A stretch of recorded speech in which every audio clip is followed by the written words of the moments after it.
من حوالي 100 سنة أقوى صياد في كوريا الجنوبية اللي هو أصلا بطلنا اختفى فجأة. اتنقل لعالم مليان بالوحوش بشكل غامض، وده حصل بعد ما هو وتلاميذه هزموا ملك الشياطين على الأرض. الطريقة الوحيدة للرجوع كانت قتل وحش شبه التنين. الوحش ده كان جوه جسمه نواة سحرية. النواة ديت هي مفتاح الرجوع لكوكب الأرض. بعد معارك استمرت لسنين وسنين، بطلنا أخيرا هزم الوحش وقدر يوقعه بفضل قدرته الأسطورية في العلاج. وأخيرا استحوذ على النواه دي لنفسه. أول ما بلع الحجر حس إنه جاهز للعودة. كان متحمس جدا يرجع للأرض ومستني لم شمله مع تلاميذه وأخوه الصغير. في اللحظة اللي فتح فيها عينه لقى نفسه في غابة واسعة، وما كانش رجع لوحده، كان في كيان غامض جواه عايش جوه أمعائه الغليظة. الكيان ده اسمه فري. بطلنا وقف على رجليه وبص حواليه، معرفش المكان اللي هو فيه، وده خلى فري يستغرب ازاي الواحد ما يعرفش موطنه. بطلنا وضح له ان طبيعة الأرض بتختلف من مكان للتاني. بعد كده ركز في تدفق المنى حواليه، حس بإحساس غريب جدا كأنه جوه بوابة سحرية. لما فحص قوته اكتشف حاجة مستفزة جدا، مستواه نزل تاني. شكله كل ما يسافر بين الأبعاد بتقل قوته. أول مرة حصل كده كانت من 100 سنة، وقتها طاقته انهارت بالكامل، ودلوقتي نفس الحكاية بتحصل من جديد. دلوقتي بقى عنده بس 20% من قوته الأصلية، وده شيء محبط جدا جدا يا صاحبي. حتى فري بقى متضايق من اللي بيحصل، كان عايز بطلنا يسترجع قوته بسرعة لأنه من غيرها مش هيقدر يستخدم مهاراته. بس بطلنا عارف إن استعادة قوته هتاخد وقت طويل حبتين، على الأقل خالص 10 سنين يا صاحبي. وده خلى فري يفكر يفسخ العقد بينهم، لأن بطلنا بما إنه ضعيف بقى عديم الفايدة بالنسبة له. وسط الجدال بينهم المشهد بيتغير. واحدة بتجري وهي بتلهث كده بتحاول تهرب من أورك عملاق. البنت فقدت أثر زميلتها، مش عارفة تعمل إيه، ومش فاهمة الأورك ده ظهر إزاي في المستوى ده بدري. وهي بتجري فجأة راحت واقعة على الأرض. الأورك قرب يهجم عليها، لكن قبل ما يلبسها بطلنا ظرفه بوكس واحد. واعلى حاجه انه حتى ما بصش ناحيته، لان الاورك بالنسبه له تهديد تافه جدا. بطلنا بص للبنت وسالها هو ده كوكب الارض؟ البنت ردت وهي متوتره ايوه. سالها اذا كانوا في كوريا وسنه كام دلوقتي، قالت له انها سنه 2037. بطلنا وقف يفكر، فاكر انه لما اتسحب للعالم التاني كانت سنه 2027، يعني ال 100 سنه اللي قضاها هناك كانوا 10 سنين بس هنا. بعدها سألها عن اسم الرئيس الحالي، ردت عليه وقالت له تشوي دي سو. وهنا الصدمه، بطلنا كان مصدوم حرفيا لانه عارف الراجل ده، وتعبير وشه ما كانتش مبشره بالخير. بدأ يتمتم بكلام غريب. البنت استغربت، هو الراجل ده بيعمل دور العائد من المستقبل ولا ايه؟ بطلنا اتجاهلها تماما وسألها سؤال تاني. بما ان التدفق المنهي هنا غريب حب يتأكد، هو احنا جوه بوابة سحرية؟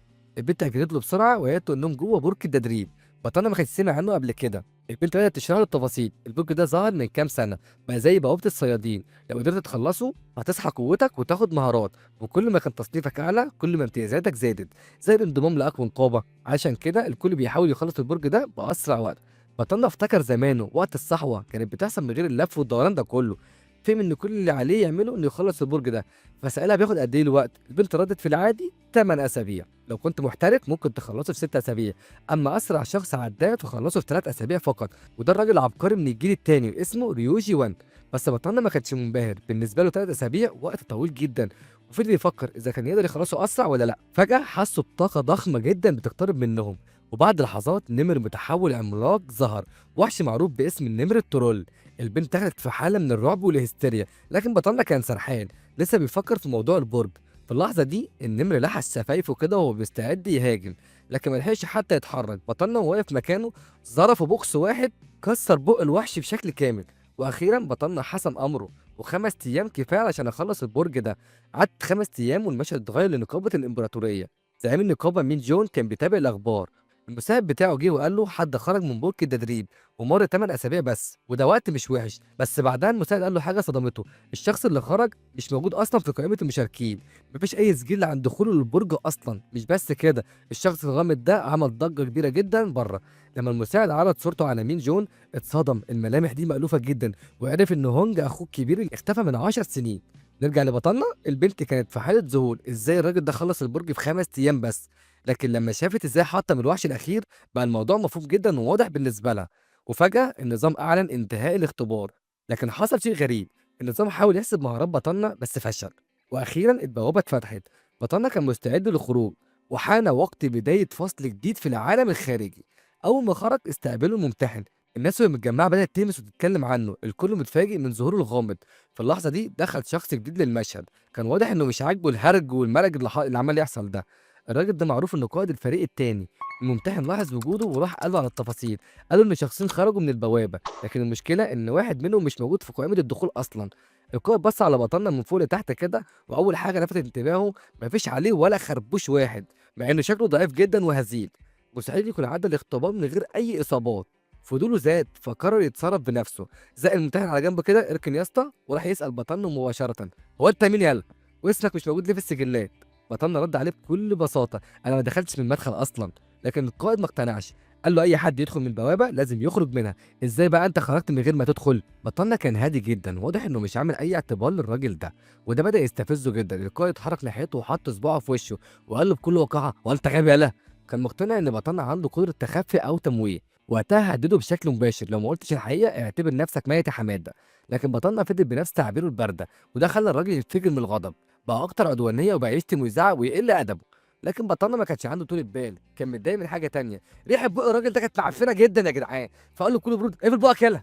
في اللحظة دي الوضع بقى واضح، الخناقة هتحصل لا محالة. بطلنا كان مستعد لأي حاجة، ولزوم الاستفزاز بتاعه زودها عليه كمان. بالمناسبة بيحبوا كارثة اللي على بقهم القرف. القائد انفجر وقبض ايده وضرب عليه بلكمة ضخمة جدا، لكن بطلنا ما اتحركش حتى. وفي لحظات كان كل اللي اتجرأوا عليه وهاجموه واقعين على الأرض. المشهد ده حصل قدام زعيم النقابة السي جون. كل الطاقم كان في حالة من الرعب. الشخص اللي كانوا مبلغين عنه مش بس ضرب الأمن، لكن اختفى بعدها فورا. سجون امر بفتح تسجيلات الكاميرات فورا. لما شاف الفيديو كانت الصدمه، المشهد كان واضح، القائد واتباعه هاجموا على بطلنا. لكن في الثانيه اللي بعدها بطلنا اتحرك بسرعه كونيه، لدرجه ان الكاميرا ما قدرتش حتى تلتقطه. وفي اللحظه كل الاغبياء اللي اتحدوه كان مغمى عليهم على الارض. واحد من الموظفين قال ان بطلنا اسقط 5 صيادين قبل ما يختفي، لكن ما حدش شافه وهو بيخرج. فالحل الوحيد اللي فكروا فيه اكيد استخدم قدره التخفي. لكن سجون رفض الفكره. بالنسبه له بطلنا ما استخدمش اي خدع، الراجل ببساطه كان سريع بشكل مش طبيعي. وجواه كان متأكد 1000% إن بطلنا مش شخص عادي، وكان متأكد إن ده أخوه اللي اختفى من 10 سنين وأسلوبه لسه هو. سجون أصدر أمر مباشر لكل أفراد نقابة الإمبراطورية: دوروا على الراجل ده فورا. لكن عنده شرط مهم جدا: ممنوع تماما يحصل أي مواجهة معاه، كل المطلوب إنكم تقابلوه بأدب وتجيبوه المكتب.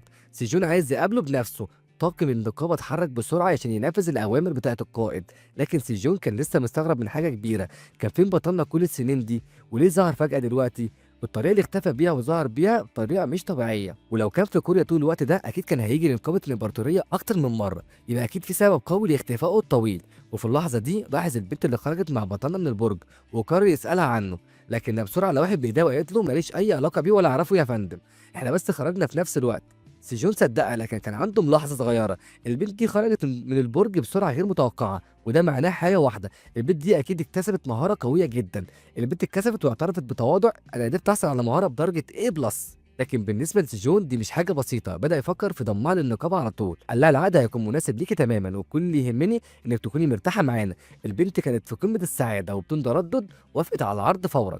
لكن قبل ما اللحظة دي تكمل دخل واحد بضن المشهد، واول حاجه عملها بدا يسخر من سمعه نقابه الامبراطوريه. سيجيونا عرفه على طول، بص عليه وقال له بتحذير: راقب كلامك كويس يا حموكشه.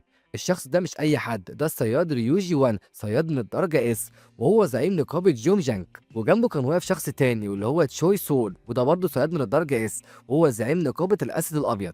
واضح ان الاتنين سمعوا عن الصياد الغامض اللي خرج من البرج بدون تسجيل مسبق. ريوجي وان بص حواليه وشاف افراد الامن مرميين على الارض، ما صدقش ان واحد بس قدر يهزمهم كلهم. قعد يقول بسخريه: لو الحراس وقعوا بسهوله كده يبقى الراجل ده قوي فشخ. توشي سول كان شايف نفس الكلام ده ومتاكد من الكلام ده، وده سبب كافي انه يدور عليه فورا. لو الراجل ده عنده مهاره من الدرجه العليا هيكون موهبه لا تقدر بالباذنجان. الاتنين عندهم نفس الفكره، مستحيل يسيبوه يفلت. وهنا قرر يوجي وان يحولها لتحدي: اللي يلاقيه الاول هو اللي هياخده. مفيش قواعد، اي طريقه مسموحه، اي خدعه شغاله، المهم اللي يوصل الاول يبقى هو صاحب القرار. توشي سول كان متحمس جدا للتحدي. مفيش وقت يضيعوه، وكل واحد منهم بدأ يتحرك. المهمة دلوقتي مين فيهم هيوصل لبطلنا الأول. ريوجي وان مشي وهو واثق إنه الوحيد اللي هيلاقي الصياد الغامض ده. مش محتاجين تتعبوا نفسكم، أنا اللي هلاقيه الأول. لكن سي جون مش ناوي يسمح بكده بسهولة. ريوجي وان أمر مساعد جينج إنه يجمع له كل الصيادين من الفئة السي والدي في الفريق إيه. عايزهم ينتشروا ويدوروا فورا. لكن جين كان محتار: إحنا بندور على مين بالظبط؟ وهنا ريوجي وان فجر القنبلة: إحنا بندور على أخو سي جون. في الوقت ده بطلنا كان في مطعمه المفضل قاعد بياكل فراخ مقليه، وكانه مش واخد باله من كل اللي بيحصل. فريق كان مصدوم: بعد 100 سنه في عالم الشياطين يا منتن، اول حاجه تعملها لما ترجع تاكل شويه طيور مقليه؟ بعد ما خلص اكل بدا يتمشى في الشوارع، وهنا فضول فري زاد اكتر: انت رايح فين يا معلم؟ بطلنا ما ردش عليه لانه شايف ان الاجابه واضحه جدا، يعني اكيد رايح بيتي يا روح امك. اخيرا وصل بطلنا لبيته القديم. مجرد ما دخل ذكريات الطفوله ضربته بقوه. شاف نفسه وهو بيجري على جوه وقت العشاء، امه بتحضر الاكل، ابوه ماسك الجورنال. لكن كل ده بقى مجرد ماضي ضايع. دلوقتي البيت بقى مجرد مكان مهجور فاضي تماما، حتى وجوه اهله مش قادر يفتكرها. بيقول ان الانسان نعمه من ربنا، لكن بالنسبه لي كان لعنه. 100 سنه في عالم الشياطين، 100 سنه من الدم، 100 سنه من القتال، 100 سنه من الخراب. الزمن وقف، الحواس بهتت والنفسية انهارت، والنسيان كان أقوى تهديد ممكن يواجهه. لكن في وسط الظلام ده كله، اللي خلاه يفضل متمسك بالحياة كانت ذكرياته عن أخوه وتلاميذه. ما اسمعش إنها تبقى مجرد ذكريات، لا بقت هوس. لكن مش دي المشكلة، لأنها كانت السبب الوحيد في نجاته. فري لاحظ حاجة غريبة، المكان ده أبرد حتى من عالم الشياطين. بطلنا شاف كل حاجة واسترجع الماضي، لكن خلاص جه وقت إنه يتحرك. قرر يدور على أصحابه القدامى، وأول واحد في القائمة دي أخوه سيجون. لكن قبل ما يبدأ خطته حصلت مشكلة، عصابة كاملة حاصرته من كل اتجاه. الزعيم بتاعهم واحد بشعر أحمر عرف نفسه بثقة، أنا بيوند هاكام صياد للرود باسم من نقابة فدرة. بطلنا كان هادي جدا ولا أكن في حد بيتكلم معاه. إيه يا عم أنت مش واخد بالك أنا مين ولا إيه؟ لكن بطلنا فعليا مش مهتم ولا مديله وش. الموضوع تحول لسخرية متبادلة، بطلنا بيرد على كل إهانة بكلام أقوى وأشد. وده كان كافي يخلي هاكام يفقد أعصابه، وأخيرا قرر يلقيله درس. هاكام ضربه بلكمة قوية جدا جدا. الضربة رمت بطلنا لورا واتخبط في الحيطة بعنف. العصابة بدأت تضحك وافتكروا إنهم خلصوا عليه. الظاهر إن ضربة واحدة كفاية علشان يخليه يغمى عليه. لكن بطلنا كان ممدد في هدوء، مفيش أي قلق على وشه، وكأن كيس خيار متكيف جوه تلاجة. في اللحظة دي ظهر قدام بطلنا شباك النظام. النظام بيشرح المهارة اللي استخدمها هكام. المهارة هي وميد البرق، ودي من الرتبة سي بلس. المهارة بتضاعف سرعة الجسم بشكل لحظي. كل ما قدرت تتحمل احتكاك كل ما زادت سرعتك أكتر. بطلنا قرأ المعلومات وبكل بساطة سأل فريد، تحب تاكلها يا معلم؟ فريد كان مستعد يجرب أول مهارة يستهلكها بعد الرجوع للأرض، ومفيش مشكلة عنده إنه يدوقها. بطلنا وقف على رجليه تاني وبدون أي تحذير اندفع بسرعة على هكام ورزعه بالقلم. القلم كان مرعب لدرجة إن هكام طار واترزع في الأرض، كسرها تحت منه وهو بيقع. الأغبياء اللي كانوا بيضحكوا من شوية بقوا واقفين في حالة رعب. بعدها بطلنا مد إيده وادى لفري فرصة لالتهام المهارة. دايرة سحرية مظلمة ظهرت تحت رجليهم، وفي ثواني تمت عملية استخراج المهارة بنجاح. فري حس بمتعة أخيرا بعد فترة طويلة من الجوع، لكن بصراحة طعمه كان أسوأ بكتير من الفراخ اللي أكلوها من شوية. في الوقت ده هكام كان محروق من الإهانة، ونادى على أتباعه علشان يهجموا كلهم في نفس الوقت. العصابة كلها اتجمعت وهجمت على بطلنا، متخيلين إنهم ممكن كده يكسبوا. بطلنا ما اهتمش بيهم وبكل بساطة قال لفري، جرب المهارة اللي خدناها دلوقتي. ومجرد ما فري نفذ الأمر بطلنا انفجر بسرعة غير بشرية، بدأ يتحرك بسرعة الضوء، وفي لحظات مسح العصابة كلها من على الخريطة. واحد من الأغبياء حاول يهجم عليه بمهارة خاصة، لكن بطلنا رد عليه بركبة في معدته. المسكين بقى يتف دم من شدة الألم. المهارة اللي استخدمها الخصم اسمها ضربة النقطة الحيوية، وهي بتهاجم نقاط الضعف تلقائيا، لكن بما ان صاحبها فشل في استخدامها بطلنا قرر يستعيرها منه. قبل ما الامور توصل للكارثه سيجون ظهر في المشهد. اول ما بطلنا بص له شاف انعكاس وجه اخوه في عينيه، وفي لحظه المعركه الحاميه اتحولت للقاء مؤثر بين شقيقين. علشان نفهم القصه دي اكتر لازم نرجع كده 20 سنه لورا، لما البوابات ظهرت على الارض لاول مره. الدمار والفوضى اجتاحوا العالم. الوحوش بدأت تظهر والأشخاص المستيقظين بدأ يكتشفوا قوتهم. ما كانش فيه شرطة، ما كانش فيه قوانين، كان عصر همجي وشوية بلطجية. والكل كان عديم الخبرة في التعامل مع الموقف. في وسط العالم الفوضوي ده بطلنا واخوه سجون اللي فقدوا اهلهم بدري اضطروا يعيشوا باي وسيله ممكنه. بطلنا كان من الجيل الاول من المستيقظين، ساب المدرسه وبقى صياد علشان يقدر يربى اخوه الصغير اللي كان مجرد طفل رضيع وقتها. رغم كل المصاعب دي بطلنا كان اخ كبير مسؤول وعمل المستحيل عشان يحمي سجون في الاوقات المظلمه دي. نرجع بقى للحاضر، بطلنا بيمشي ورا اخوه اللي وداه على بيتهم الجديد. البيت كان فخم جدا كانهم عايشين في قصر. بطلنا كان مصدوم، اخويا بقى غني ولا ايه؟ سجون كان مبهور جدا بالمكان وسأل اخوه، انت استلفت فلوس ولا عملت ايه عشان تجيب القصر ده؟ بطلنا ضحك وقال له كل حاجه حصلت بفضل المهارات اللي اتعلمتها منك. بما ان البيت ده المفروض يكون ليهم هما الاتنين، لا وفي كمان غرفه جاهزه لبطلنا. سجون من جواه مش قادر يصدق الشخص اللي واقف قدامه دلوقتي هو نفس الاخ اللي اختفى من 10 سنين. علينا نعمل عناية بدأت تدمع، بس كان واضح جدا سيجون كان سعيد جدا جدا ومتحمس يقضي وقته مع اخوه الكبير من تاني. بطلنا بقى قاعد عمال يرغي من غير ما حد يوقفه. سيجون مش مصدق، لكن كل كلمه بتاكد له ان ده فعلا اخوه الكبير. بعدها سيجون بيقول له انه كان بيدور عليه سنين طويله وعاوز يعرف الحقيقه. انت رحت فين وليه اختفيت وليه دلوقتي بالذات رجعت؟ بطلنا كان عنده كتير قوي عشان يحكيه، 100 سنه من المغامرات، لكن القصه دي مش هتنفع تتقال غير في قعده اخويه حقيقيه. بعد فترة الاتنين بنلاقيهم قاعدين مع بعض وبطلنا بيبدأ يحكي كل حاجة. من 10 سنين بعد ما هزمت اللورد الرابع للشياطين لقيت نفسي فجأة في عالم تاني، وبسبب قطعة أثرية كان بيملكها اللورد. هناك قابلت كائن اسمه المفترس، كان عنده قدرة على استخراج مهارات الآخرين. فضلت 100 سنة في العالم ده أدور على تنانين عندهم سحر البعد، لحد ما هزمت ملك التنانين وأخدت منه الجوهرة البعدية اللي سمحت لي أرجع أخيرا. وطبعا صاحبي المفترس اللي اسمه دلوقتي فري رجع معايا وبقى جوه جسمي. سجون كان عمال يسمع الكلام ده كله وهو مذهول، لكن لما سمع ان فري موجود جوه معدة اخوه اتصدم اكتر. بطانة ضحك وقال له ببساطة: عارف القصة شكلها جنوني بس صدقني انا ما بهزرش. سجون خد نفس عميق، ورغم ان الكلام كله شبه الخيال إلا انه مصدق اخوه تماما. العالم اتغير كتير في ال20 سنة اللي فاتت، وبالنسبة له مش مهم ازاي او ليه، المهم ان بطلنا رجع اخيرا. بما اني حكيت لك كل حاجة عني، دلوقتي دورك قول لي ايه اللي حصل وانت بعيد عني.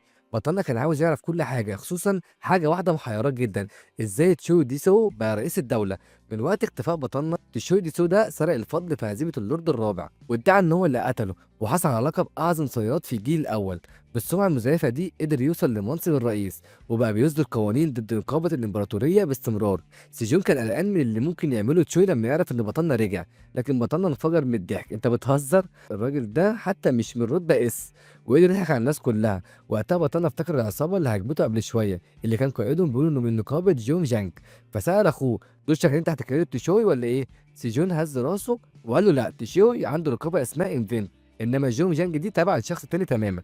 في كوريا الجنوبية في 7 نقابات رئيسية معروفة باسم الهيبتاجرام. نقابة الامبراطورية بتاعت سيجون واحدة منهم، اما الباقي فهم انفنت تحت قيادة تشوي. فجرة والله يا شباب اسمها كده في الترجمة، اسمها كده بقيادة صياد الجيل الثاني ريو جيهان. بعد كده نقابة الأسد الأبيض، بعد كده نقابة محارب القتال، وبعد كده نقابة زهرة اللازورد، وبعد كده نقابة الروح المتجمدة. أول ما بطلنا سمع اسم ريو جيهان حس بدمه بيغلي. بطلنا سأل أخوه عن تلاميذه، الناس اللي كانوا دايما معاه واللي وقفوا جنبه في كل معاركه. سجون قال له إنهم اتفرقوا من فترة ومبقوش على تواصل مع بعضهم. شيو لونج ده رجع لبلده، كان جيو بقى تحت سيطرة تشوي. بطلنا كان مستغرب لكن كان لسه عنده امل في مون. اداله خبر صدمه، قال له مون مات. بطلنا اتجمد مكانه مش قادر يصدق اللي بيسمعه، وبدون تفكير سأل بسرعه مين اللي قتله، لكن للاسف مفيش اي اجابه. سجون وضح ان جثه مون اختفت ومحدش قدر يعرف مين القاتل الحقيقي. الصيادين بس هم اللي يقدروا يقتلوا بعض او افراد غير مسجلين المستيقظين. التحقيقات وقتها شاركت فيها منظمه HMC، لكن ما وصلوش لاي نتيجه.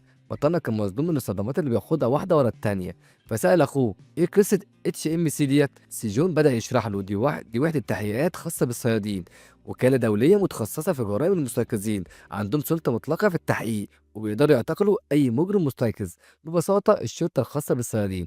بطلنا حس بالفضول ناحية المنظمة دي، فسأل أخوه: أنت ليك أي علاقة بيهم؟ سيجون فهم على طول إنه ناوي ينضم ليهم، وعشان كده قال له: لو عاوز تجمع معلومات، نقابتي عندها فريق تحقيق قوي ومش لازم تورط نفسك مع HMC. لكن بطلنا كان ليه رأي تاني: هو مش بس عاوز معلومات، هو عاوز يتعمق اكتر في الموضوع ده.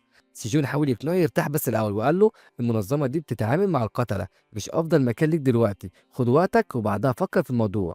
لكن بطلنا ضحك وقال بثقه: يا صاحبي انا قضيت 100 سنه في معارك، عملت كل الحاجات اللي ممكن تتخيلها، مفيش حاجه جديده عليا اصلا. سيجون عرف انه مستحيل يغير راي اخوه، فقرر يوصله بواحد اسمه يي من نقابه الروح المتجمده ومسؤول في HMC. بطلنا كان متحمس للفكرة ومستني يشوف ايه اللي هيحصل، بس سيجون كان مستغرب: اخوه هو نفس الشخص نفس الملامح، لكن النهاية اللي حواليه اختلفت تماما. هو بقى شخص مختلف عن اللي كان عليه قبل 10 سنين. بطلنا بدأ يبحث عن منظمة HMC، وفجأة لقى مفاجأة جديدة: القائد المسؤول عن فريق التحقيق في منظمة جانج بوك هو شخص اسمه هانج جانو. والصدمة ان بطلنا يعرف الراجل ده كويس جدا. بعد يومين بمنطقة جانج بوك دي في مقر HMC، واحد بشعر مربوط واقف جوه عامل ازمه بسبب حاجه مضايقاه جدا. تاني مره يبعتوني مبتدئ جديد في فريقي، انا القائد هنا مش ناقص صداع. الشخص ده مش اي حد، ده هانج جانجو نفسه، الراجل اللي بطلنا عارفه كويس جدا. وهانج جانجو ده بقى القائد الحالي لفريق جانج بونك حاليا. واقف في مكتبه بيفكر وبيفتكر ايام زمان، زمن المعارك اللي كانت غير متوقعه. قوه هي اللي كانت بتحكم كل حاجه. وقتها الصيادين كانوا يكتبوا وصاياهم قبل اي مهمه، عارفين كويس جدا انهم ممكن ما يرجعوش. من 10 سنين جانكو كان لسه مبتدئ وفي غارة خطيرة جدا، واتصاب بإصابة قاتلة. لو كان مات وقتها كانت الفرقة هتفقد أقوى مقاتل فيها، لكن معالج خارق للطبيعة هو اللي أنقذه في آخر لحظة. وطبعا احنا عارفين كويس مين المعالج ده. والآن نفس المعالج دخل المكتب. بطلنا رجع: ايه يا بونجو، غيرت اسمك ولا ايه يا حموكشة؟ بطلنا بيكلم القائد القديم بتاعه باسمه السابق وبيفكره باليوم اللي أنقذه فيه. بونجو وقف متجمد مكانه مش قادر يصدق عينه. مستحيل الصياد سيبوه، الراجل اللي كان اسطوره رجع للحياه قدامه. بعد شويه بونجو جمع الفريق واعلن رسميا من النهارده سيبوه عضو جديد في الفريق. لكن الغريب التحول السريع في اسلوب القائد، من شويه كان بيشتكي انهم جابوا له عيل مبتدئ، دلوقتي بقى مؤدب جدا وبيأمر الكل يساعده في اي حاجه. فريق التحقيق بدأ يشك ان المجند الجديد ده مش عادي، ومن ضمن الفريق سوا المسؤولة عن إدارة البيانات. بونجو طلب منها تجهز جلسة إحاطة سريعة لبطلنا. بعض الأعضاء لاحظوا إن القائد بقى متواضع جدا وبدأ يتسأله هو ممكن يكون مستيقظ من فئات الثلاث نجوم. بعد شوية في مكتب القائد بونجو بقى خادم شخص البطلنا، بيحاول يجمله وبيعمل له قهوة، تحول كامل في شخصيته. في نفس الوقت سوا بدأت الإحاطة، لكن بطلنا كان عنده طلب محدد، عاوز كل السجلات الخاصة بالصيادين اللي اتقتلوا خلال ال20 سنة الأخيرة. صوت صدمت، كل القضايا ديت محتاجة موافقة رسمية من جمعية الصيادين. ازاي تطلب كمية هائلة من البيانات كده؟ لكن القائد بونجو رد بكل بساطة نفذي كل اللي قاله وما تقلقيش هنجيبها بسرعة. بطلنا وضح طلبه أكتر، أنا عاوز حالات القتل اللي تم الاعتراف بيها رسميا، وكمان قائمة بقتلة الصيادين اللي لسه هربين. ليه بطلنا عاوز البيانات ديت؟ ببساطة قتل مستيقظ مش حاجة سهلة، القاتل ده لازم يكون مستيقظ بنفس القوة أو أقوى. لو موت اتقتل يبقى الفاعل محترف، وممكن يكون في سجل عنه في مكان ما، سواء كان ماتوا أو اتقبض عليهم لازم يكون ليهم أثر في السجلات. وأولويته دلوقتي إنه يعاقب القاتل.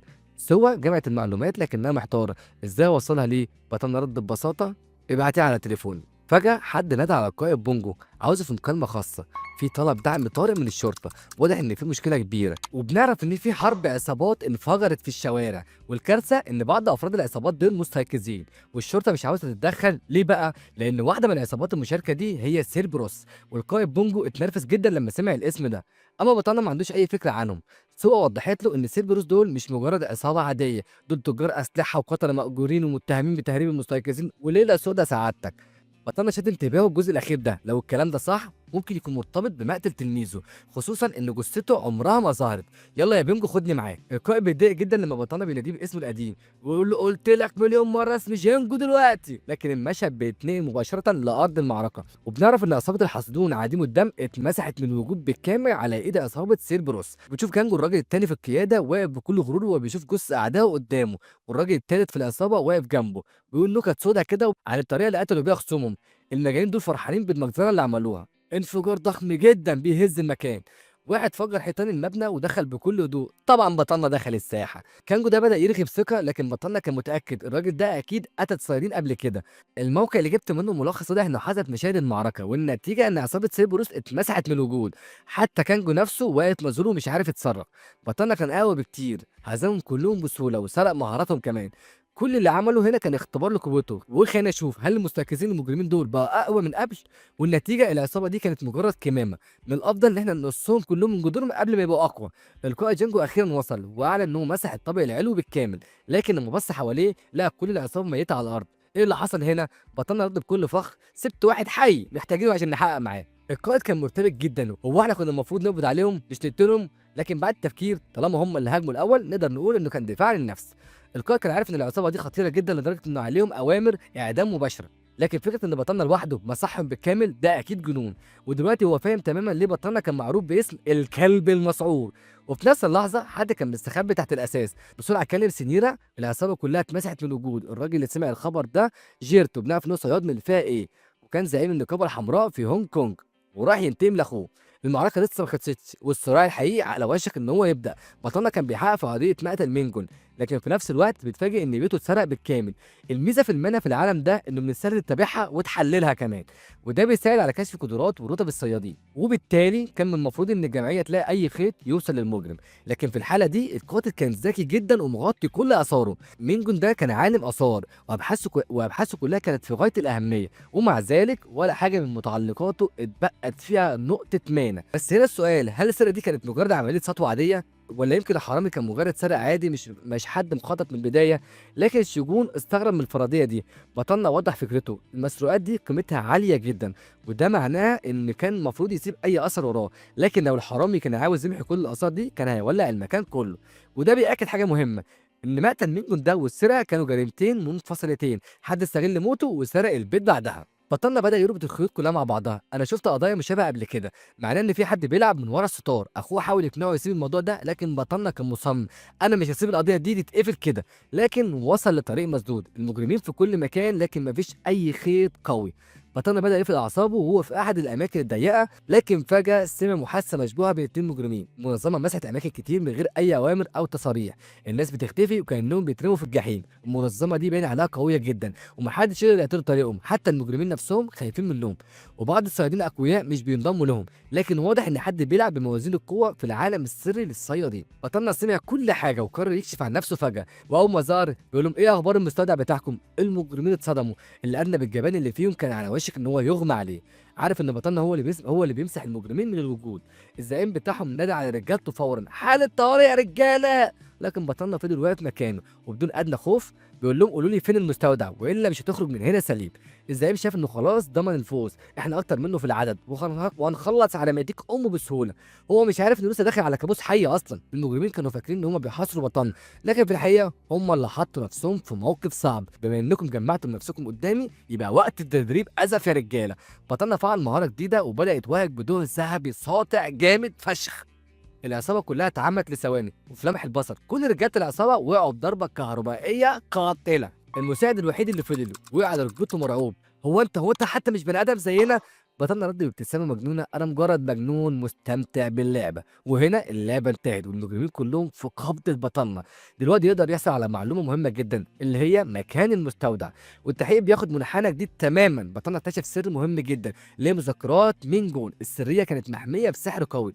القفل بتاعها السحري محتاج منى اصليه من صاحبها علشان يفتح فقط، لكن بطلنا مش عاوز يقرا الكتاب نفسه، هو مهتم اكتر بالمنى اللي جواه. بسرعه طلب بونجو على الهاتف: هات عربيه وفريق تنظيف بسرعه فورا وتعالى، انا خلصت عليهم لكن عندي مشوار تاني. المشهد بيتنقل لمكان غامض، السوق السوداء بيتاجر فيه القدرات السحريه اللي هي ارض المهارات المسروقه، واللي بيشتروها اللي بيسموها بلاك سكاي فول. وسط كل الفوضى دي امراه غامضه بتلعب بالكروت السحريه واسمها موم يونج، ودي من الفئه الشمال العظيمه وتعتبر احد قاده السوق. مجرد ما دخل بطلنا حس بوجوده فورا، كل العيون كانت عليه. بطلنا رجع بعد غياب 10 سنين ولسه عامل دوشه وقلق يا رجاله. بهدوء دخل مقابله مومين يونج دي. اول ما شافته قالت له: انت مختفي من سنين، ايه اللي جابك هنا؟ لكن بطلنا مش في مزاج ان هو يحكي ويرغي مع النسوان، سلمها المذكرات وقال لها ببساطه: عاوزك تستخرجي المنى دي. موم يونج دي كانت مستمتعه باسلوبه المباشر لكنها فكرته بالاجراءات المطلوبه. بطلنا بدون تردد قطع كف ايده وقعد الدم يضرب منه. الفكره ان المهنه مستحيل ترجع لحالتها الاصليه، زي الاكل المطبوخ كده، ما ينفعش ترجع فرخه بعد ما شويتها وحمرتها الفرخه بتجري تاني تقول كاك كاك. لكن هنا بتيجي مهاره مومو يونج خارقه للطبيعه واللي هي هكر المانا. وبنعرف ان دي قدره نادره جدا بتكسر قوانين السببيه، وقدرتها بتخليك تفك اي تعويذه مستحيله. وبنشوف فري مساعد بطلنا كان مرعوب منها. الست دي غريبه جدا يا معلم، لكن بطلنا مش مهتم بالكلام ده: انا مستعجل ومش هضيع وقت هنا. بهدوء اخذ المنى المستخرجه وخرج من المكان. الواجهه التانيه بتاعتهم او المكان اللي هم يروحوا له تاني معهد الابحاث التاريخيه، المكان اللي حصلت فيه جريمه قتل مين جون. المبنى ده تحت سيطره نقابه الالماس، لكن بطلنا دخل بسهوله. واول ما دخل لاحظ حاجه غريبه: اشباح ذكريات الماضي لسه بتطوف في المكان، وفي حاجه غريبه هنا. بطلنا قرر يستخدم مهارته الخاصه، عاوز يشوف ذكريات اللي ماتوا هنا. استخدم مهارته الفريده استذكار المانا. دلوقتي يقدر يشعر بكل العواطف اللي مر بيها مين جون قبل ما يموت، والمشهد بيبدا يتشكل قدامه لكن مش واضح تماما. المهاره دي مش بتوريني الذكريات بس بتخليني احس بالمشاعر اللي كانت عنده. النتيجه هنا كانت صدمه: مين جون ما كانش مجرد عالم اثار، ده كان مقاتل قوي جدا، وده معناه ان اللي قتله كان وحش بجد. المفاجاه الاكبر هنا بقى ان القاتل ده كان واحد من الفي اي بي. بنعرف ان مين جون كان عنده ارتباط بمنظمه تانيه غير معهد الابحاث. بيسأله بيقول له: انت كنت كويس؟ فريد كان عارف ان بطلنا بيتألم حتى لو مش باين على وشه. كل اللي كان يهمه حتى وهو في عالم الشياطين هو تلاميذه وعيلته. دلوقتي واحد من تلاميذه تحول لرماد، وبعد قرن كامل اول حاجه عملها لما رجع الارض هو انه يدور عليهم. بيقول له: كويس الحمد لله تمام. بس طبيعي بعد 100 سنه نحس بالحاجات دي. لكن الاحداث ما استنتش حتى بطلنا يستوعب اللي حصل. ريو ظهر فجاه من العدم، واضح انه زي من تتبع بطلنا طول اليوم: انت هتيجي معايا دلوقتي. لكن بطلنا لمحه بضحكه صغيره كده: على فكره شايف السته اللي مستخبين هناك دول؟ حاولتوا تكونوا اذكياء بس للاسف. ريو كان معجب جدا بملاحظته لكنه ما هداش وقال له: قدامك خيارين، يا تيجي معايا بهدوء او اقطعك 100 حته ونسحبك معانا للمعلم بتاعنا. وزي ما انتم متوقعين رد فعل بطلنا رفع ايده في الهواء واستسلم فورا. ريو استغرب لكن امر رجالته ان هم يربطوه، وده كان بالظبط اللي بطلنا عاوزه. بسرعه استغل اللحظه دي وغدر بواحد منهم. ريو وفرقته اتصدموا والرجاله هجموا عليه مباشره. الوضع بقى فوضوي لكن فجاه جيرت ده ظهر بنفسه. جيرت كان داخل بكل تهنكه وكبرياء: انا اللي هتولى التخلص من البني ادم ده بنفسه، تعالى يا حماده تعالى. وبهدوء شديد بدلنا استعد. بقول له: اتفضل يا معلم جرب حظك. بيقول له: "هو أنت فعلًا قتلت جين؟" بطلنا رد بكل بساطة وبكل برود: "مش مهتم باسم أي حد، أنا بس نضفت الزبالة اللي كانت موجودة." الكلام ده خلى جيت يخرج عن شعوره تمامًا، وبسرعة هاجم بكل قوته علشان يمزقه إربًا إربًا. لكن بطلنا ما كانش باين عليه إن هو قلقان خالص، وبهدوء فعل مهارة الشفاء الفوري. كل الناس اتصدمت حتى أتباع جيرت، إزاي شخص يقدر يصد ضربات صياد من الرتبة إيه؟ بطلنا ما عندوش وقت يضيعه مع شوية العيال الكومبارس دول. وبضغطة زر فعل مهارة وميض البرق، وفي ثانية واحدة كل الأتباع كانوا واقعين على الأرض. الناس واقفين مذهولين إزاي يكون معالج وفي نفس الوقت مقاتل خارق للطبيعة، ده أكيد بني آدم مش طبيعي. لكن جيت فهم حاجة خطيرة جدًا، بطلنا مش مجرد شخص قوي، ده كان تهديد حقيقي، لو ما استخدمتش قوتي الكاملة هنا أنا هاتفشخ. لكن للأسف بطلنا كان شايف الموضوع من زاوية تانية خالص. أي مجرم لازم يدفع تمن جريمته، مهما كنت قوي القانون فوق الجميع يا حماد. وبما إن أنتم مجرمين أنا بقى وظيفتي إن أنا أمسككم وأنضفكم. جيرت كان باين على ملامحه إن هو غضبان جدًا من الكلام ده، بيقول له: "أنا أخويا كان مجرد شخص بيحاول يحميني، ما كانش عنده خيار غير إنه يبقى مجرم علشان نعيش، وأنت قتلته بكل برود، دلوقتي لازم تدفع تمن غالي." جيرت فعل مهارته المطلقة اللي هي ناب الذئب، وبتشوف طاقة مانعة حمراء قاتمة بدأت تتدفق. الهجوم ده كان باين عليه إن هو هجوم قاتل، والوضع بقى خطير جدًا. فريز تنفذ طاقته كاملة من كتر ما كان بيدعم بطلنا بالقدرات طول اليوم. بطلنا وعده إنه هيهزم جيرت من غير ما يطلب مساعدة تانية، وفعل مهارة سرية اسمها الأبطال. في اللحظة دي هجوم جيت القوي اتلاشى تماما. جيت وريو كانوا مصدومين جدا من اللي حصل، ازاي بطلنا قدر يبطل الهجوم المصنف الرتبة ايه بكل سهولة؟ ده مش معالج، ده اكيد كابوس. بطلنا قرر ينهي الكلام ده وبدأ الهجوم المضاد، وقال له: "هو انت بتبرر الجرائم بالدموع؟ طب شوف الناس اللي عاشت نفس ظروفك وما بقاش مجرمين." بسرعة سدد ضربة قوية جدا لزعيم النقابة. بتشوف جيت ده طاير في الهواء قبل ما يصدم بالارض بعنف، لكن جيت ما استسلمش. مستحيل يكون عندك منى غير محدودة، لازم تنتهي قريب. وقرر يحاول القتال لحرب استنزاف، لكن بطلنا كان سبب خطوتين. بخفة تفادى هجومه بدون ما يستخدم أي تعويذة، وبحركة سريعة راح خبطه بالشلوت في وشه.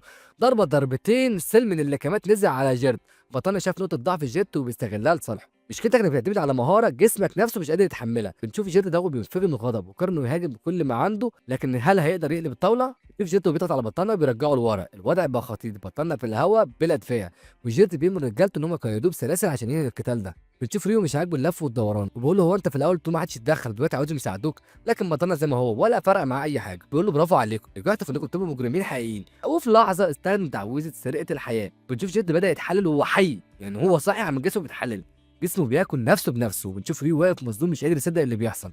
بطلنا مش مجرد معالج، ده وحش قادر يتحكم في ارواح الناس. بطلنا بيلف لريو وبيقول له بكل برود: "يلا نام شويه." وبضربه كاراتيه واحده ريو وقع مغمى عليه. لكن في حاجه غريبه، بطلنا لاحظ الكاميرا اللي المفروض تسجل القتال لاغراض التحقيق، وبيقول يا رب التسجيل ده بس ما يكونش باظ.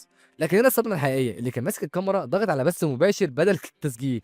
دلوقتي في اكتر من 6000 بني ادم بيشوفوا القتال ده لايف بعين عينك. بتشوف ناس مستغربه بتقول لي اللي حصل ده، دي مصيبه على المنظمه كلها. البث المباشر ده كان اصلا فكره قديمه لجذب الموهوبين، بس بقت بالفشل. الناس كلها بتتكلم عن المقاتل المرعب الجديد، ومين الشخص ده وليه قوي كده وازاي انضم للمنظمه، والاهم من ده كله ازاي قتل زعيم نقابه بكل برود.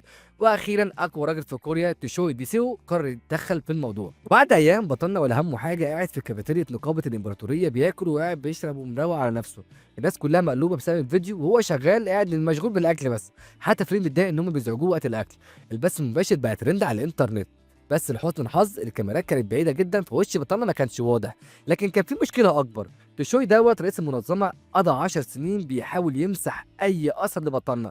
دلوقتي بعد ما بقى رجع وبقى حديث الجميع الامور هتتعقد اكتر. بطلنا اصلا مش مهتم باللي حصل حتى بعد الضجه اللي عملها الفيديو، ولا فارق معاه العواقب اصلا. وفي وسط الاجواء دي بيقابل ناس كان يعرفهم من البرج، واللي اسمه شينجو ده اللي انضم مؤخرا لنقابه الانقاذ كصياد رتبه ايه بفضل بطلنا. لكن النقاب الرئيسي بدا يشك ان كان في مؤتمر سري للصيادين، وبالفعل بيدخل 2 صيادين تانيين على الخط: تشو هامان وياماتو، كل واحد جاي من نقابه مختلفه. كمان تاي من نقابه الامبراطوريه بيقول انه سمع كلام كتير عن بطلنا. كلهم كانوا فخورين بانجازات داخل المنظمه، الا هامان اللي من اول لحظه شك فيه، شايف ان بطلنا مش ممكن يكون هو اللي هزم جيرت اللي كان يعتبر غريمه ومنافسه الابدي. والكلام ده ما كانش منطقي بالنسبه له، وكل ده كان كلام فاضي بالنسبه له. لكن النقاب الرئيسي بيرد كده بوجه شكله ملل: انت بتكون واضح جدا مع شخص مهم في مقر النقابه الرئيسي. هامان مش بيقتنع وبيبدا يجادل، وبيوصل لدرجه انه مش خايف حتى من العواقب لو حد اشتكاه. لكن بطلنا مش مهتم بالكلام ده كله، بكل برود بيرد عليه: لو نفسك تشوفني تعالى دور عليا بنفسك بدل الرغي ده كله. وبعدين بيقعد يسخر من معلمه اللي واضح انه فشل اصلا في تدريبه. الاهانه دي بتضرب هامان في الصميم لدرجه انه بيضرب الكرسي بالشلوت بكل غيظ، وبيقعد يهدد بطلنا بطريقه افلام المدارس الثانويه: خد بالك على نفسك بالله حموكشه. بطلنا كان مستغرب، هو بيحاول يكون البعبع ولا ايه؟ لكن النقاب الرئيسي بيقرر ينسى كل حاجه، بيقول لبطلنا ما تقلقش انا هتخلص من شويه الفيران دول بنفسي، ورد عليه بطلنا بكل هدوء مفيش مشكله ده مجرد تلميذ من تلاميذي، فمش مستغرب انه بقى متكبر. بعد شويه بنشوف جيان ومدير الفرع في لقاء مع سوجيل زعيم نقابه الاسد الابيض. سوجيل ده كان عاوز يعتذر رسميا عن المشاكل اللي عملها احد اعضائه ضد بطلنا، لكن جيانو ما كانش مهتم باي اعتذار. زعيم النقابه مش المفروض يعتذر بسبب تصرف احد اعضائه، وبسرعه بيفهم ان سوجيل مش بيعتذر بجد بل بيحاول يجنب بطلنا في نقابته. لكن جينو بيرفض الفكره تماما، مستحيل اسمح لاي نقابه تاخد بطلنا. سوجي بدا يشك ليه شخص قوي زي بطلنا بيتولى مهمه حمايه سجن، المهمه دي بتكون مسؤوليه النقابات الضخمه مش المنظمه. لكن جيانو متفائل بالمستقبل، بيقول ان التغير ده جاي قريب، وفي النهايه بيوافق ان همان يعتذر بنفسه لبطلنا بدل ما النقابه تتدخل، وده موضوع شخصي بينهم لازم يتحل بينهم. بعد الاجتماع سوجيل بيكون سرحان في افكاره ومش عاوز يخسر شخص زي بطلنا بكل سهوله. سوجيل بقى مش ناوي يسيب موهبه زي بطلنا تضيع، فبيطلب من السكرتير يتكلم هامان عشان يقابله، وبيحذره انه يتصرف معاه بادب ويتحدد المكان اللي يتقابلوا فيه، المنطقه انين وهي دي هتبقى المكان اللي يتقابلوا فيه. والكل بقى عارف ان منظمه HMC بنفسها بتدعم السجن، لكنها لسه ما وصلوش وده مسبب ازمه. المدير كان متضايق جدا من التاخير بتاعهم، وكمان طفح بيه كتير من العصابات اللي بتتصارع جوه السجن. التقرير الحالي بيتكلم عن شير فولك مجرم خطير جدا كانوا فاكرينه سهل، لكن بعد ما اتحبس بدا يتجنن اكتر، رغم انه كان تحت تاثير كوم المانع انه مسح الارض بخمس سجناء بسهوله. ده مش مجرد مجرم عادي، ده تهديد من نوع خاص. شير فولك كان قاعد في زنزانته ومستني اوامر جديده، ومجرد ما يعرف ان المنظمه بدات تتحرك بيفهم الرساله، لو عاوز يخرج لازم يصير فوضى داخل السجن. بنشوف بطلنا اللي وصل اخيرا لسجن إلشون علشان ينفذ مهمته، لكن في الناحيه التانيه هامان مش طايق الوضع، بتنرفز بسبب الفوضى اللي حصلت في السجن، وكمان متضايق ان زعيمه مهتم اكتر بتجنيد الناس بدل حل المشاكل. بمجرد ما بيشوف العربيه بيجري باقصى سرعه عشان يلحق بطلنا، وخلاص هو زهق من المهمه ديت وعاوز يطلب اجر اضافي بس عشان الوقت اللي ضيعه. جوه عربيه ترحيلات بطلنا كان قاعد مسترخي جنب الهدف الرئيسي، وتشوف شير فولكو بيحاول يستفزه وبيقول له انت متاكد انك الحارس الجديد بتاع السجن؟ بطلنا بيرد عليه بكل برود ابدا ده كلام فاضي سيبك منه ما تشغلش بالك بالكلام ده. شير فولكو بدا يحاول يسخر منه، بيقول له انت مجرد عضو خاص في نقابه وواضح انك واثق في نفسك اكتر من اللازم، لكن بطلنا بيرد عليه بجمله اسطوريه عابره للكرار: انا ما اعرفش انت مين اصلا يا حماد. شير فولك ما كانش مستوعب وحاسس انه اتهان بجد، ازاي مش عارفني؟ بيحاول يستعرض نفسه ويقعد بقى يقول له خطبه شريره عن تاريخه الاجرامي: انا ضربت خمسه من المجرمين وبهدلتهم كلهم. لكن بطلنا بيرد عليه برضه ببرود قاتل: اوه يعني كانوا بينقلوك عشان بتتكلم كتير ومش بتسكت. شير فولك بدا يفقد اعصابه ويتجنن، ومش مستوعب ازاي نقابه محترمه بعتت له مجرد شاب عادي عشان يحرسه. لكن بطلنا مش مهتم وقاعد بيشرب في القهوه بتاعته بكل هدوء، زي ما يكون في كافيه مش وسط عمليه ترحيل خطيره. وفجاه العربيه بتنفجر، السياره بتطير في الهواء يا معلم، والدنيا كلها بتتقلب راسا على عقبا. شير فولك بيكسر الباب بكل غل وهو متغاظ من اللي حصل، ازاي يحاولوا يقتلوني وانا محبوس؟ الراجل العجوز اللي دبر الهجوم ده قاعد بيضحك بيقول كنت عارف انك مش هتموت بسهوله، لكن الاهم هل بطلنا لسه عايش؟ شير فولك كان بيتاكد بنفسه بيقول بكل ثقه: وده انا دمرته تماما يعني اكيد انتهى خلاص. بنشوف شير خلاص زي من التاخير فك الاصفاد بس بسبب انها معززه بالمانع، وفي الاخر قدروا يحرروه، بس الواد شايف انه بيبالغ في رد فعله. فجاه صوت قوي بيقطع الجو: ما حدش فيكم يتحرك يا ولاد 60 هرم. همان وصل ومصدوم انهم قدروا يعملوا حركه جريئه زي دي. همان مش ناوي يسيب المجرمين دول يهربوا. البنت صدمت وبتقول ده الصياد همان اللي من التصنيف ايه من نقابه الاسد الابيض. العكوز بيأكد انه لوحده، يعني همان داخل المعركه لوحده فمحدش يخاف ولا يقلق. فجاه شير بيتحول لوحش باستخدام مهاره البير وولف. همان هو كمان مش مصدق اللي شايفه، هو الواد ده متحول. همان بيبدا الهجوم بتاعه بسرعه رهيبه، بيسدد كام ضربه ورا بعض كده، لكن شير واقف مكانه عادي. شير عمال يسخر منه: وانت فاكر نفسك قوي لا ابن الجزمه لا ولا ايه؟ ضرباتها دي كلها زي المساج بالنسبه لي. وبنشوف البت اللي بتطلق تعويذه 10 رؤوس الافاعي دي، والثعابين السحريه بتلف حوالين همان وبتشيل حركته. همان كمان بيحاول يفلت، لكن شير بيجهز له ضربه قاتله. اللحظه الحاسمه خلاص قربت، العجوز بيأمر شير انه ينهي القتال ده فورا قبل ما حد يوصل. شير بابتسامه كلها شر: يلا نخلص عليه يلا بينا. ولكن فجاه شخص جديد بيتدخل في اللحظه الاخيره علشان ينقذ همان. همان مصدوم: هو انت ليه هنا؟ الوحش مش مصدق ان سيو لسه عايش. العجوز متاكد انه كان لازم يموت، لكن الواضح ان في حاجه مش طبيعيه بتحصل. همان عمال يصرخ: استنى الدعم وما تتحركش لوحدك. بس سيو كان غضبان جدا، مش بس انهم حبسوه في الحفره دي، لا لكنهم بوظوا عليه قهوته كمان. بنشوف عيونه اللي مليانه غضب وبيقرر يخلص على العصابه دي حالا. مين سيو المعروف بالكلب المجنون وقاتل ملك الشياطين بيعلنها صريحه: اللعبه خلاص خلصت يا ولاد 60 هرم. وبيلفت كلامه لهمان وبيقول له ان مهاره اسورا مش مجرد مهاره هجوميه. الوحش المستذئب ده بيندفع للهجوم، لكن قبل ما يوصل بيتقطع بسيف سيو. همان مش مصدق مصدق عيونه، دي نفس المهاره اللي المعلم بتاعه بيستخدمها. سيو بيسخر من الوحش وبيقول له علشان اللحم يبقى طري لازم يتصفى من كل الدم، يا حركاتك يا تكاتك يا شيف سيو. العجوز بيرد بهجوم صاعق لكن سيو بيتفاداها بسهوله. ونشوف سيو بيلاحظ ان العجوز عنده قدره نادره على الالقاء المزدوج باستخدام اداه ملعونه، وبيقول له على الاقل حياتك كان ليها معنى بسيط. همام ما قدرش يمسك فضوله وساله انت مين يا معلم وازاي عرفت مهاره المعلم بتاعي، بس قبل ما ياخد اجابه العجوز بيستخدم تعويذه الجاذبيه وبيحاول يخليه رهينه. سيو بيضحك بكل سخريه بيقول له بجد انت نزلت لمستوى التهديدات الرخيصه دي يا حموكشه. العجوز بيهدده لو عاوز زمان يعيش امشي من هنا فورا، بيحاول يقنعه انه مجرد متورط بالصدفه وممكن يخرج بدون مشاكل. سيو بيحط صباعه في ودنه بكل برود وكأنه بيهرش فيها، لو مش عاوز المشاكل ما كنتش هكون هنا من الاساس. وبيقول له ان همان المفروض يعرف يتعامل مع تعويذه الجاذبيه تافهه زي دي. العجوز بيحاول يشكك في موقف سيو، انت وهو فعلا في نفس الفريق. سيو بيرد بسخريه الفريق الوحيد هنا هو انتم، وبيكشف الحقيقه الصدمه، العجوز ده قاتل صيادين شغال لصالح منظمه قويه.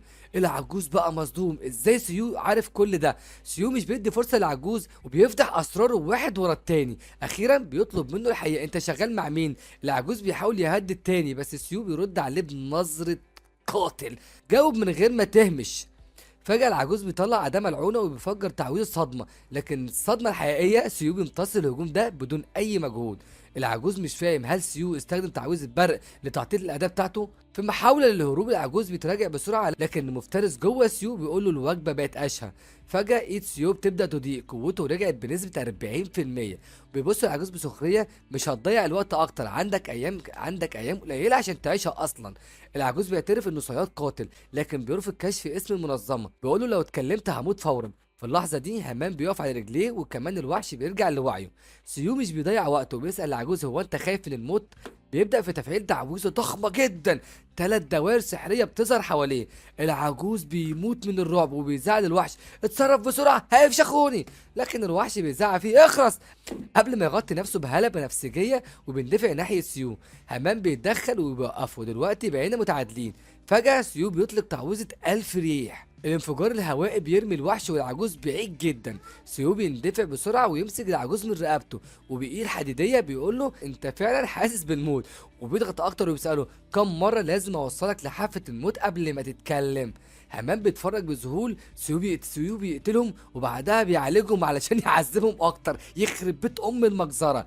بيفكر لو كنت مكانهم كنت افضل الموت بدل العذاب ده. سيو بيكرر سؤاله، الوحش بيفقد الامل وبيقول لا، وبيقول للعجوز جاوب وخلاص. اخيرا العجوز بينطق بالكلمه اللي كلنا مستنيينها مش سيو لوحده، احنا شغالين مع بستايه. في اللحظه دي بيبص كويس في وش سيو وبتصدم سيو مش مجرد صياد عادي، الحقيقه الصادمه هنا سيو واحد منهم. سيو اخيرا بيكتشف هوايته الحقيقيه والكل بيكون في صدمه. الاسطوره المجنونه مين سيو كان واحد من 3 مقاتلين اسطوريين اختفوا من زمان يا جدعان. بكل هدوء بيقعد وبيقول بما انكم قررتوا تتكلموا انا عاوز معلومات اكتر، بيقول لهم هدفه الاساسي وبيطلع صوره الراجل بعيون افعى.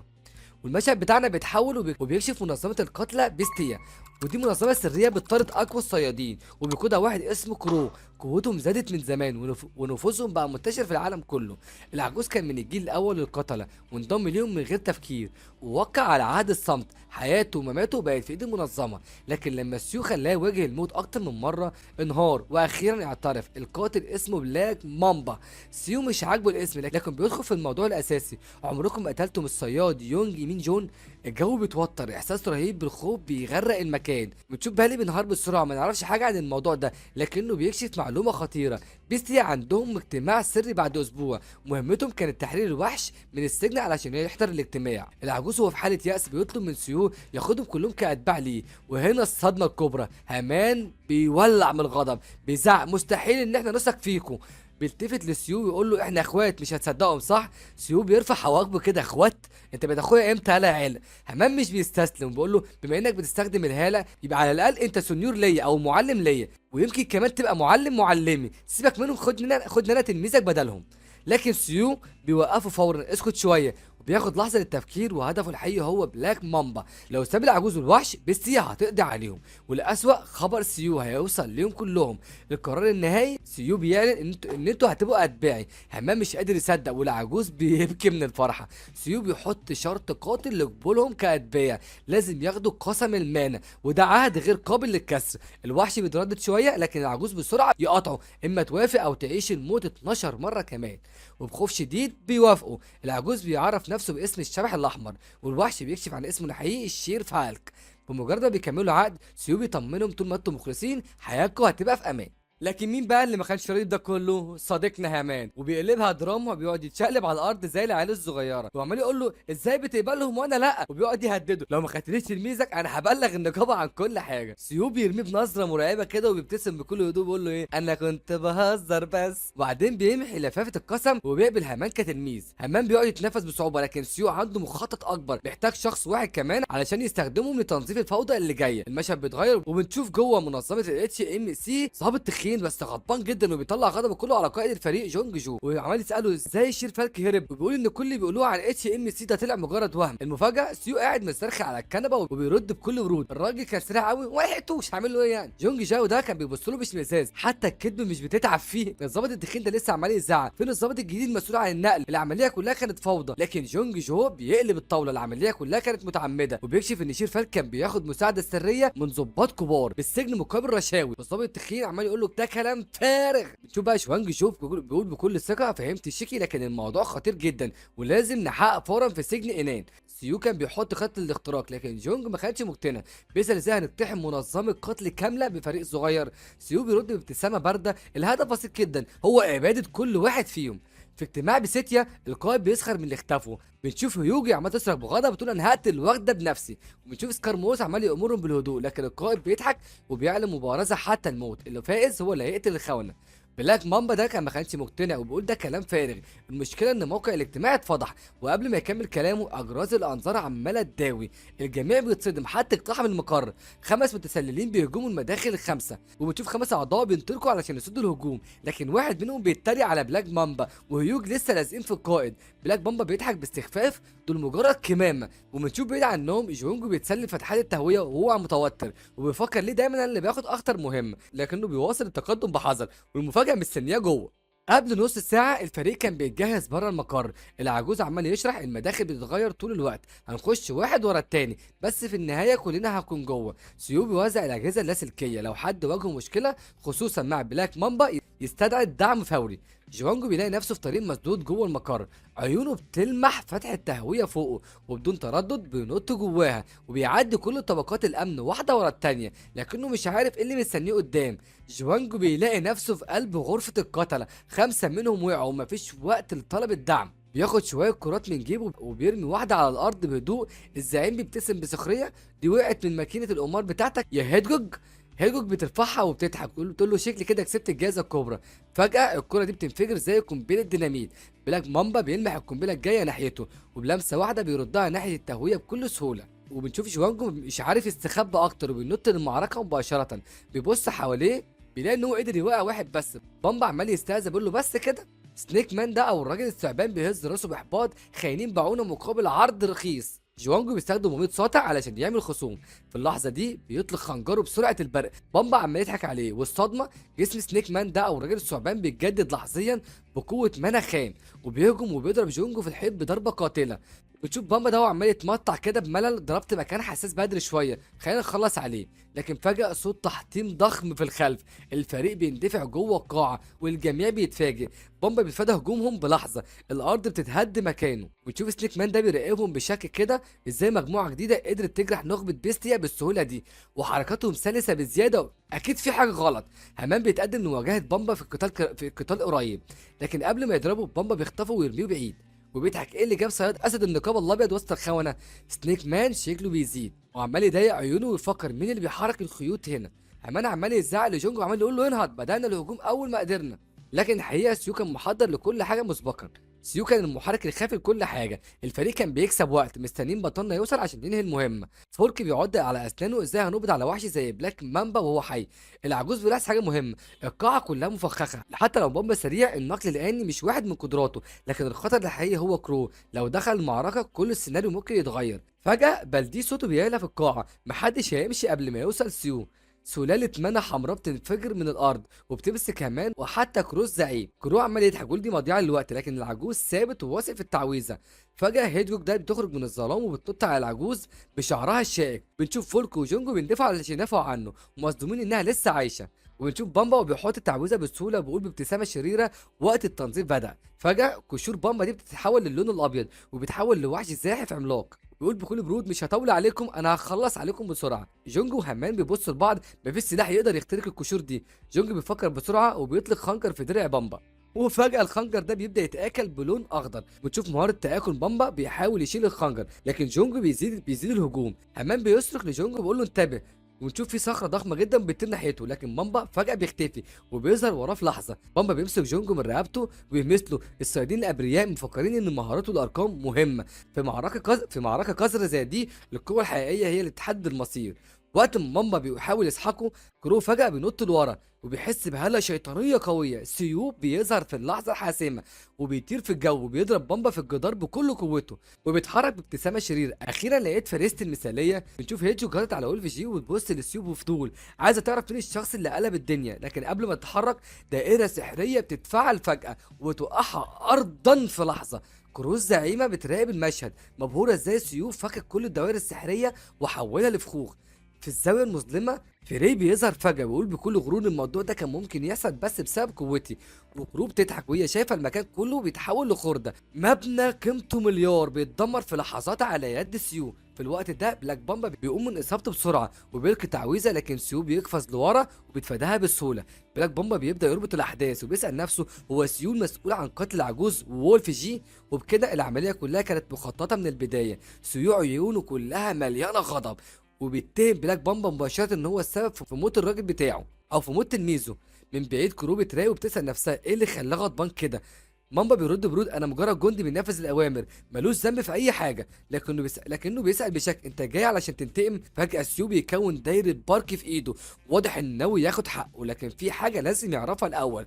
كرو بتلاقي نفسها محاصره، بتسال زملائها القدامى ازاي بقيتوا اتباع سيو فجاه.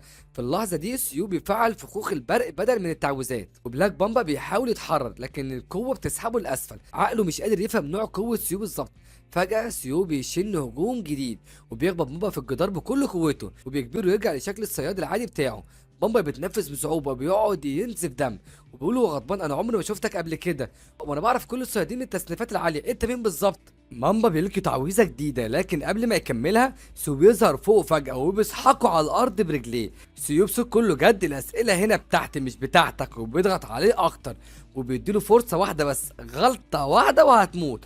بلاك بامبا بيستسلم وبيطلب من سيو يوقف الهجوم، ارادته خلاص اتحطمت واتكسرت. سيو بدون تضييع وقت مين اللي امر باختيار يونج مين جون؟ بلاك بامبا عمال يعرق وعقله بيبدا ينهار. بلاك بامبا بدا يشك ازاي سيو عرف عن جريمه القتل، هل ليه علاقه بالضحيه؟ وبدل ما يجاوب بامبا بيقرر يلعب لعبه رخيصه، بيعمل نفسه انه يعترف لكن فجأة بيبصق سام من بقه بيحاول يقتل سيو بغدر. ماما بيضحك بكل ثقة ان القاتل الحقيقي عمره ما بيكشف عن زبونه، لكن الضحكة دي بتختفي لما سيو بيتعافى في لحظة وكان الهجوم مجرد نسمة هوا. ماما بيرتبك وبيسأل نفسه هل هو معالج؟ مش فاهم ازاي سيو بيتعافى بدون اي جهد. بيبص على كروب كل ياس وبيطلب المساعدة لكنه بيلاقيها محاصرة تماما باتباع سيو.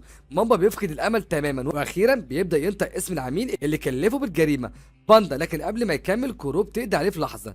سيو بيقف يفكر هل كان ناوي يقول بانديمينيوم؟ كورو كانت بتراقبه وبتضحك باعجاب واخيرا بتعترف بالحقيقه، عرفت مين انت بالظبط، مش اي حد، انت الكلب المجنون. مات دوج الصياد الاسطوري من الجيل الاول اللي اختفى من 10 سنين. سيو بيبص كده لكرو بنظره ناريه، انت برضه ليكي علاقه بالبانديمينيوم؟ لكنها بتنكر تماما، نقابتنا مجرد نقابه قتله ماجورين، احنا مش بناخد شغلانات شخصيه. سيو بيقرب منها وبيقول لها بصوت بارد لو كنت كدابه مش هتخرجي من هنا سليمه. كرو بتبتسم بكل ثقه وبتطرقع صوابعها. هيجوك بتنهض فجاه وفي لحظه الاتنين بيختفوا في السماء، وقبل ما تهرب كرو بتلتفت لسيو مش ناوي تطاردنا؟ سيو بنبره هادئه بيقول لها انا اخدت كل اللي انا محتاجه، مش مهتم بباقي الكمامه. وبنشوف بوابه بتتفتح وكرو بتودعه ابتسامه، هنلتقي قريبا يا جميل، ومتاكده من كده، وبتختفي في الفراغ.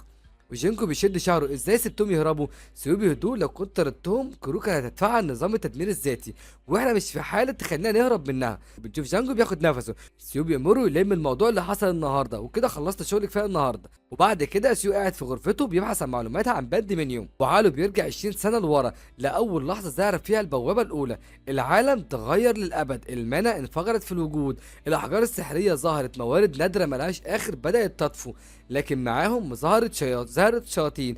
وفي الاول اندمجوا وسط المجتمع في الخفاء، لكن الحقيقه كانت اسوأ بكتير. ما وقفوش عند كده، سيطروا على البوابات وبداوا يعاملوا البشر كفصيله ادنى. وفي النهايه اسسوا قاعدتهم الكبرى، قلعه ملك الشياطين، واللي كانت موجوده في قلب القاره، وبسطوا سيطرتهم على كل الموارد اللي بتطلع من البوابه، والعالم اصبح ملكهم.